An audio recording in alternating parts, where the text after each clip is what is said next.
خليني اشرح لك الاول ايه هو وضع توفير الطاقة اللي في ناس كتير بتختلف عليه. في ناس بتقول لك الاحسن انك تشغل وضع توفير الطاقة على طول، وفي ناس بتقول لك الاحسن انك ما تشغلوش او ما تفعلوش الا لما بطاريتك تقل عن 20%.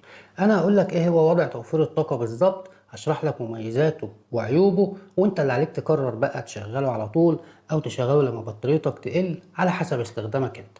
وضع توفير الطاقة بيشتغل على المعالج، وكلنا عارفين ان المعالج من اكتر الحاجات اللي بتتحكم في استهلاك البطارية.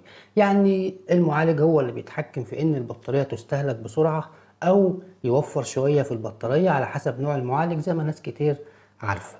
وزي ما قلت لك وضع توفير الطاقة بيشتغل على المعالج، بيقلل قدرة المعالج شوية او الساعة القصوى لتشغيله ل 70%. ال 30% دول مش هتحس بيهم في استخدامك العادي، هتحس بيهم بس في الالعاب التقيلة. اما في الاستخدام العادي غالبا مش هتحس بيهم، هتحس بس ان البطارية بقت اقوى شوية وبقت تقعد معاك فترة اطول. وبيقفل كمان شوية حاجات لما بتفعله، زي مثلا بيقفل الشاشة الدايمة اللي بيسموها always on display، وبيشغل السطوع التلقائي لوحده. وبيقفل شوية حاجات من اللي بتستخدم البطارية في الخلفية، زي مثلا بيأيد تشغيل التطبيقات في الخلفية شوية، وبيعمل شوية حاجات كده زي مثلا لو تليفونك بيدعم الشحن العكسي، بتشحن سماعة أو بتشحن حاجة، بيبطئ الشحن العكسي شوية عشان يحاول على قد ما يقدر يوفر لك في البطارية.